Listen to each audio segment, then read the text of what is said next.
Good morning. It's Saturday morning. It's weigh-in day. Yeah, weigh-in day. Yes, it's weigh-in day still. Yes, I hit my goal last week. And yes, I'm still stepping on the scale this week. Because life doesn't just stop because you get to your goal. Life keeps going, right?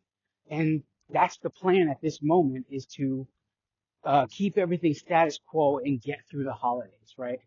Do everything as I've been doing it in recent months, keep it all going. We're going to keep the fasting going too. We're going to keep it all going straight through to the beginning of the new year. At the beginning of the new year, the plan is to start the new year off with a fast. Now that fast is going to be minimum 72-hour fast, or it's going to be 84 or 96. I'm not really sure yet, but it'll be one of those three numbers. Okay? Because look, a lot of things are consumed during the holidays that get a hold on you, right? And once they get their hold, you start craving them because you don't you don't look for them all year because they're not part of your life, right?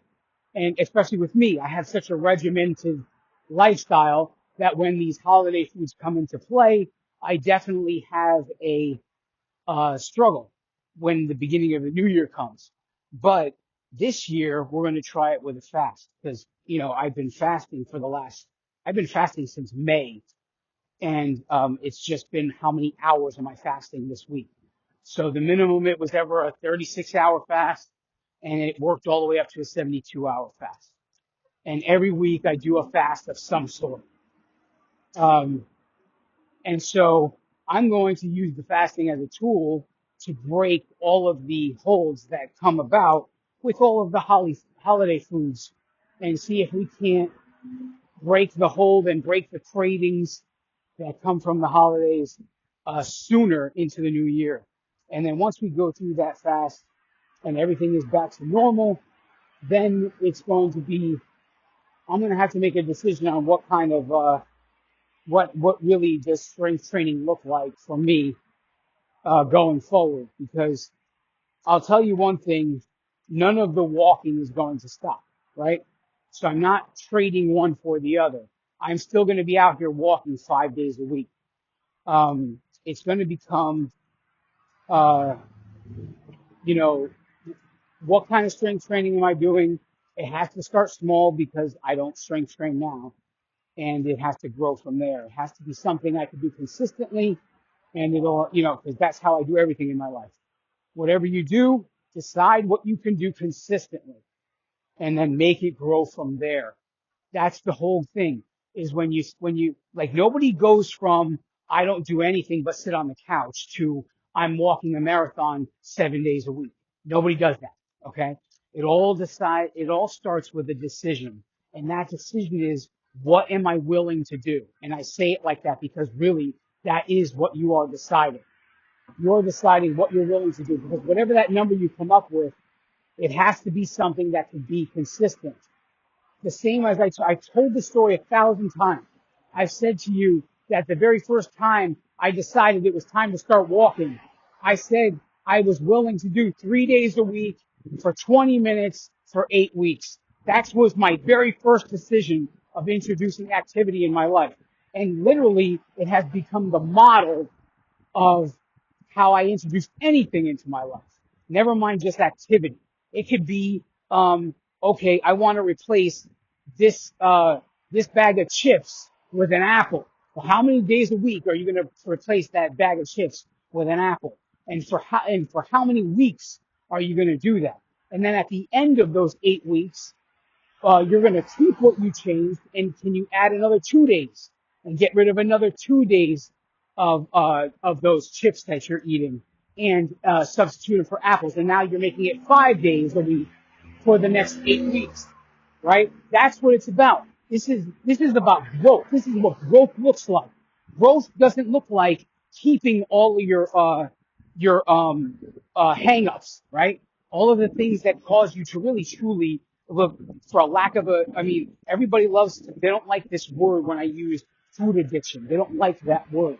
But in reality, if we're ever going to become what we're supposed to become in this world, we have to face what we need to face in this world, right? And so food addiction is the real curse, right? That's the real curse, not emotional eating and not however else you want to say it. I have a sweet tooth, all of these things. It's food addiction. And when you need to start breaking that food addiction, you need to come up with a plan.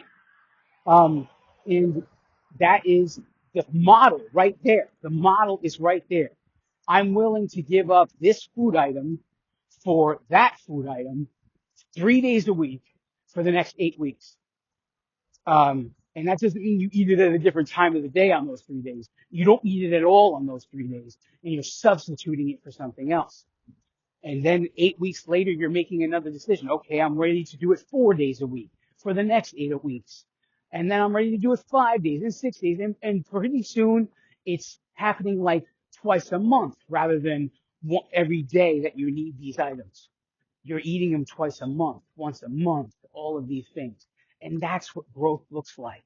That's what the holds, the chains being broken on your life look like, because that's what it is. At the very end of all this, the person you create in this process is not only going to create the scale result you're dreaming of, that person is going to be able to keep it based on only the fact that they grew from all of the hangups. When you keep all the hangups, you hear a lot of people, you could tell who those people are. They kept it all. They're all the way at the end. They have lost all their weight, but when it comes time, when things get hard, they sound just like it's their first day, right? There's no growth there. There's no growth there. We don't want that. We want you to become the greatest version of yourself.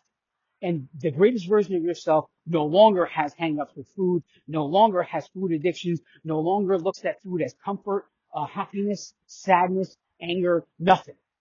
It's food is fuel, and you broke all the holds you have on your life, and you created a scenario that um, you can look at uh, you can look at food and just see it as fuel. Okay? That's really what it's all about. That's what becoming greatest version of yourself looks like. Right now, everybody's concerned about Thanksgiving.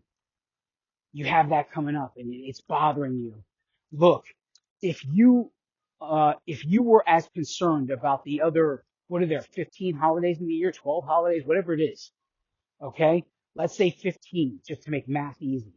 If you were concerned about the other 350 days of the year, the way you're concerned about the 15 holidays, your life would transform. Your life would utterly transform. You wouldn't even recognize who you are. And it wouldn't matter that you went crazy on the 15 days of the year. You ever calculate the percentage there? You ever calculate that percentage? It's over 90%. It's over 90. So you would be doing well over 90% of the year. What do you always hear me say? What do you always hear me say? I say, if you could do it 97%, the other 3% won't matter. It doesn't matter that you're not perfect. It doesn't matter that the numbers aren't perfectly accurate. All that matters is if you're 97% of the way there, the other 3% takes care of itself. Imagine what life would look like. Imagine what life would look like if 97% of the year you nailed it and the other 3% you had a good time. Do those math. Do that math. What's 3% of 365 days? Do that math. Figure that out. And if you can say that, man, if you worked so hard and you worked out to be the best version of yourself for 97% of the year, I'm telling you, you would be a different person, completely different. It doesn't have to happen tomorrow. It doesn't have to happen tomorrow. It just has to happen over time. I told you you heard me say 6 years, 10 months, 4 days, and 200-pound goal has been met in my life.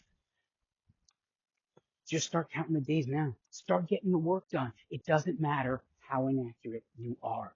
Whatever you're doing today, enjoy yourself. I love each and every one of you. God bless you.